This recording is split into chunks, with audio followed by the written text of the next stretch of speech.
Assalamu alaikum muhtaram televizor ko'ruvchilar. Ko'rib atqaninglar Erkin Osiyo radiosi to'g'ri televiziyasining haftalik xabarlar programmasi. Mazkur programmamizda mushbir hafta jarayonida radiomizda berilgan bir qism muhim xabarlarni takrorlab o'tamiz. Men Erkin. Men Gulchehra. Uyg'ur milliy harakati rahbari Robiya Qodir xonim ezilgan millatlar va oz-sonli xalqlarining 4-navbatlik erkinlik yurishiga qatnashish uchun payshanba kuni Italiyaning Rim shahriga yurib ketdi. Rim, Parij va Berlin shaharlarida biroqla o'tkaziladigan mazkur yurish shanba kuni tushdan keyin soat 3 da boshlanadi ekan. Mazkur harakatni Markaziy Italiyadagi Erkin madaniyat jamiyati tashkillagan. Tinch shaklda elib beriladigan bu yurishga Uyg'urlardan boshqa yana Bermliklar, Eronliklar, Vyetnamliklar va Tibet faoliyatchilari, demokrat Xitoylar, Falun Gongchilar va Tayvanliklar qatnashadi ekan.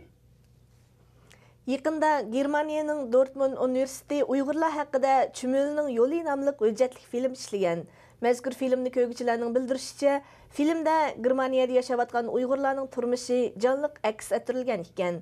Bu filmda Dunyo Uyg'ur qurultiyi raisi Robiya Qodir xonim qatorliq 50 dan ortiq Uyg'urning qalb izhori yoki faoliyatlari tasvirlangan. Film ishlaguvchi Goydo Rambek filmning xalqaro kino festivaliga qatnashtirilganligini bildirgan. O'tgan hafta Qarmay shaharlik 2-chi o'rta maktabdagi bir turkum Uyg'ur o'quvchilar bilan Xitoy o'quvchilar orasida to'qinish yuz berib, nurg'un o'quvchi yaralangan. To'qinishqa ikki taraf orasidagi jidal sabab bo'lganligi ma'lum bo'lsa-mu, lekin jidalning qanday boshlanganligi, qanchalik odam yaralanganligi va yaralanganlarning ahvoliga doir tafsilotlar texnik qorong'u.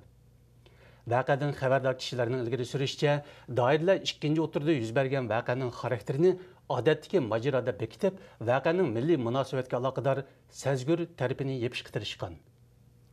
Turkiyaning Adana shahrida o'tkazilgan xalqaro Turk dunyosi san'at festivaliga Uyg'urlar qatnashdi. Festival 10-oyning 13-kunidan 20-kunigacha davomlashdi. Bu festivalga Qozog'iston, Bulgariya, Rossiya Federatsiyasining Altay, Boshqirdiston rayonlaridan kelgan san'at o'maklari, shundaqla Ozarbayjon va Uyg'urlardan tashkillangan san'at o'maklari qatnashdi. Mazkur festival bosh shtabi Qozog'istonning Olmaota shahrida joylashgan Türk xalqlari vaqti uyushtirgan. Germaniyadagi Sharq Turkiston Kultur Markazi 2011-yillik Frankfurt kitob yarmankasi munosabati bilan yarmanka oldida va ichida Uyg'ur vaziyati haqida tonishtirish faoliyati olib borgan. Mazkur faoliyatning boshlig'i Kurash Atxon apandi bu yil Sharq Turkistonliklar xuddi mustaqil davlatlardakla dunyodagi davlatlarning qatorida tunji qitim kitoblarni tizib Uyg'ur madaniyatini namoyon qildi deydi. 2011-yillik xalqaro Frankfurt kitob yarmankasida maxsus Uyg'ur bo'limi ochilgan va 200 parchadan ortiq Uyg'ur nashriyat buyumi Sharq Turkistonning ayoltuzliq ko'k bayrog'i va bir qism Uyg'ur yemaklari qo'yilgan. Kitob yarmankasidagi Uyg'ur ko'rgazma bo'limi xalqaro qalamkashlar jamiyati Uyg'ur sho'basining tirishchanligi asosida vujudga chiqqan.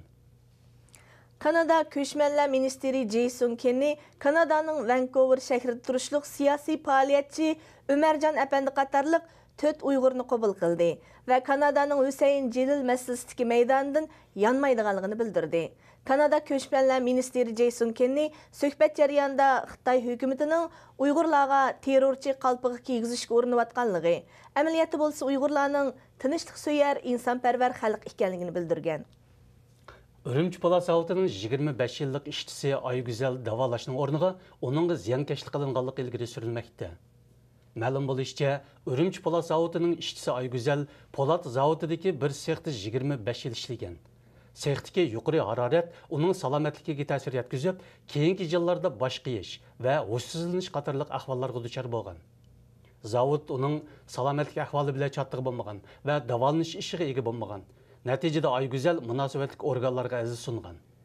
U haqsizlikqa qarshi turganligi uchun zavod tarafidan nerviy kasalliklar doktorxonasiga olib qo'yilgan.